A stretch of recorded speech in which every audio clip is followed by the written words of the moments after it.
Hey everybody, how's it going? It's Constantine the Third here. So I'm sure I'm just as surprised as everybody else saying these words, but Twitch has suddenly become a viable pick in ranked play.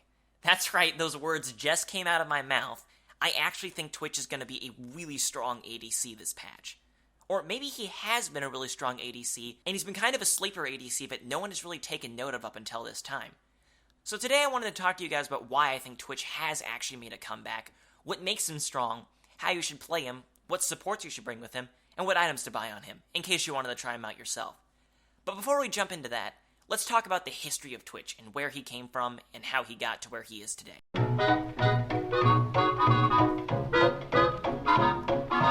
So back in ye old Season 2, when Scion was a burst mage, Dragon still gave a flat gold burst, and the Wraith camp was still around.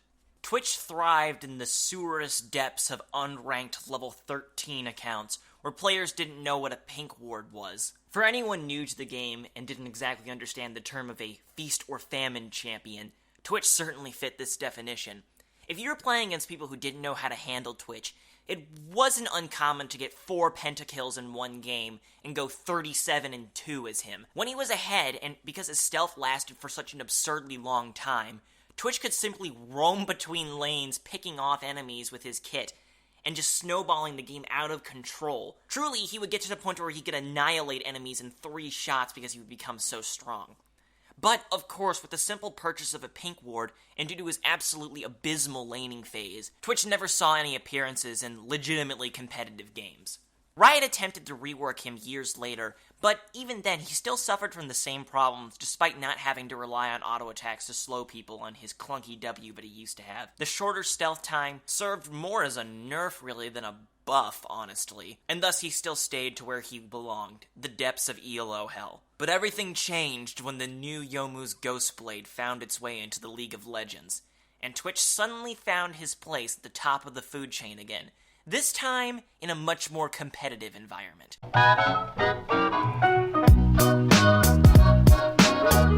Twitch has made a resurgence for a multitude of reasons, but the primary two are the rework that he received and the buffing of items like Youmuu's Ghostblade and Hurricane that synergize really well with his kit. Let's start with the rework that he received a while ago. The rework absolutely failed to make Twitch a viable pick in competitive play. After all, his mid-game was still terrible, but it did do a very good job of patching up his laning phase. The primary reason why his laning phase got better was the fact that his W got changed to a spell called Venom Cask.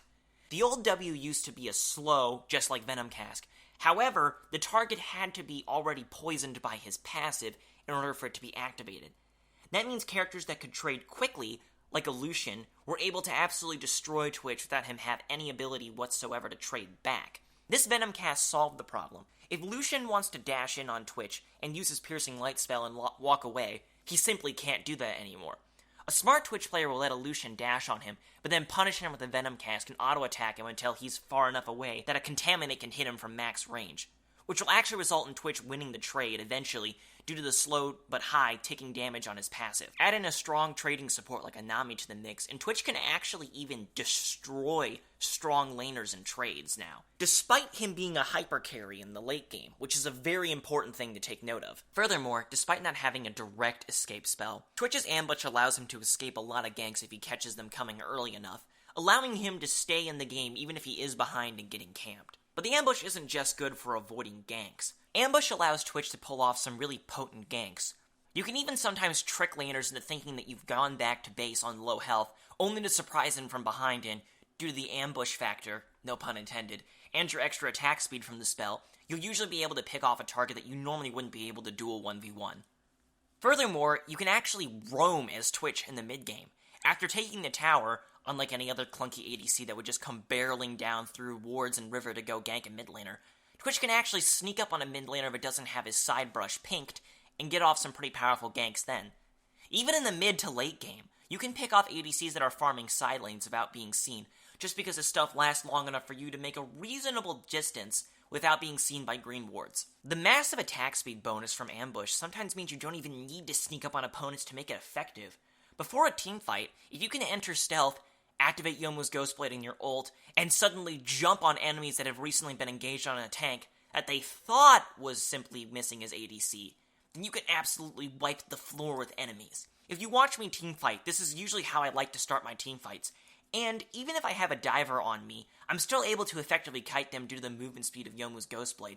And I'll even be able to hit targets behind the diver just because of the pierce factor of the rat-a-tat-tat that allows me to hit targets that are standing way behind my initial target. Plus, due to the hurricane bonus, if I hit a target in the back with my rat-a-tat-tat, the hurricane bolts will also hit targets that are next to that target, which means you can spread your poison extremely quickly and have a massive AoE contaminate that can sometimes do upwards of 1,000 damage. The best part about Twitch, in my opinion, is his snowball. Any ADC that does a ton of AoE damage that can get ahead and be invisible for long periods of time means that he snowballs like crazy. If you pick up 1 or 2 kills in lane and have a strong peel support, you can absolutely rampage to the map, securing objectives just because enemies will be slaughtered if they even attempt to challenge you for it. And unlike other ADCs, if you can get the jump on an enemy team without them being aware of you, you can actually wipe out, like I said earlier, entire teams with Twitch. He kind of functions like the ADC Ziggs almost.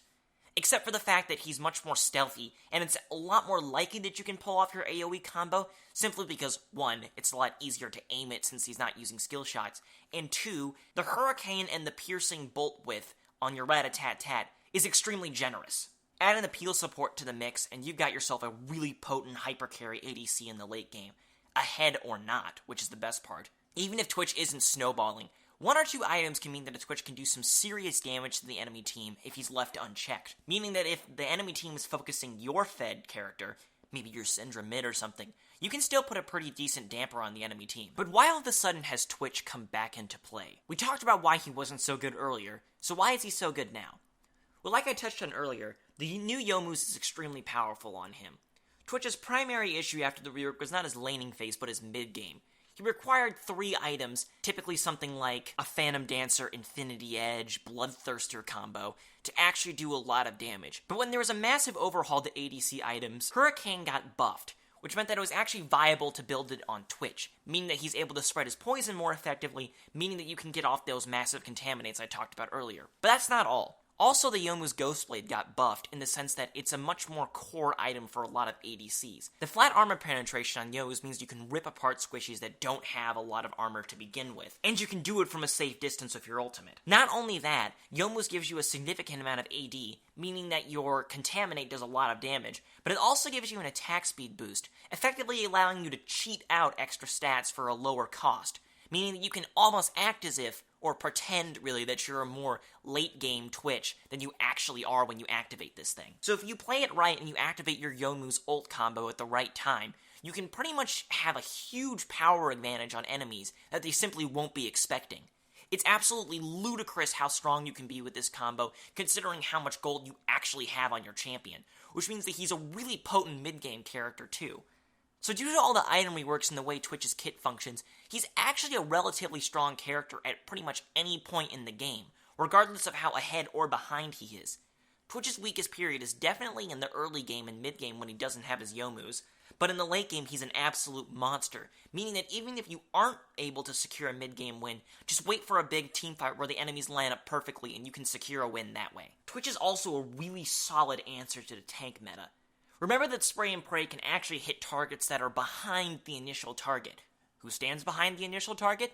The heavy carries. So you can actually be auto-attacking a tank and blow up squishies completely accidentally behind tanks. You don't even have to imagine this is an actual team fight. On some of the earlier clips that have been played, I've just ripped teams apart without even aiming at the carries. The bolts have just simply hit them when passing through a tank, because carries stand behind tanks. So I hope I provided plenty of evidence to you as to why Twitch is a really strong character to play right now. If you wanted to try him out, here's what I'd recommend doing. For your build path, it's always important to get Youmuu's Ghostblade as your first item.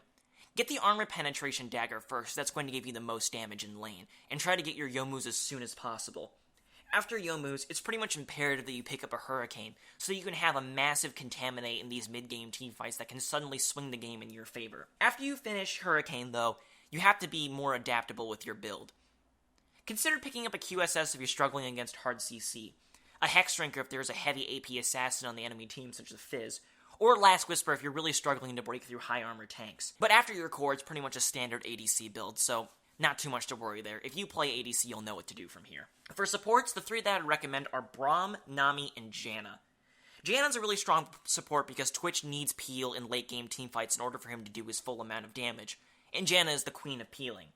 I would recommend Braum because he's very strong in laying with Twitch. Because of Twitch's ambush attack speed, he's able to proc Braum's stun very efficiently, and also able to really punish enemies if they both get hit up in Braum's ultimate, allowing Twitch to have a Youmuu's Ghostblade ultimate on targets that are stuck in the slow zone and probably stunned at this point in time too. Also, if Braum has marked both targets with his passive, Rat-a-tat-tat can proc the stun on both enemies. If you're looking for a strong trading support, I would recommend picking Nami. Nami's Tidecaller's Blessing allows you to have really efficient trades against strong laners like Lucian, due to the fact that you slow him with the Tidecaller's Blessing, as well as your Venom Cask, meaning that he can't get out from short trades that he really wants to have, allowing you to have the extended trades that you want to have. Furthermore, if you're getting punished in lane, Nami is really great at healing you back up, and her ultimate and bubble synergize very well with Rat-a-tat-tat. I hope you guys enjoyed this video. It was really fun to make, and honestly, it's really great to get back into Twitch after so many years of not playing him. I would really recommend you guys try him out. But, as for now, that'll be all. Thanks for watching, guys. I really appreciate it. Have a good one, and take it easy.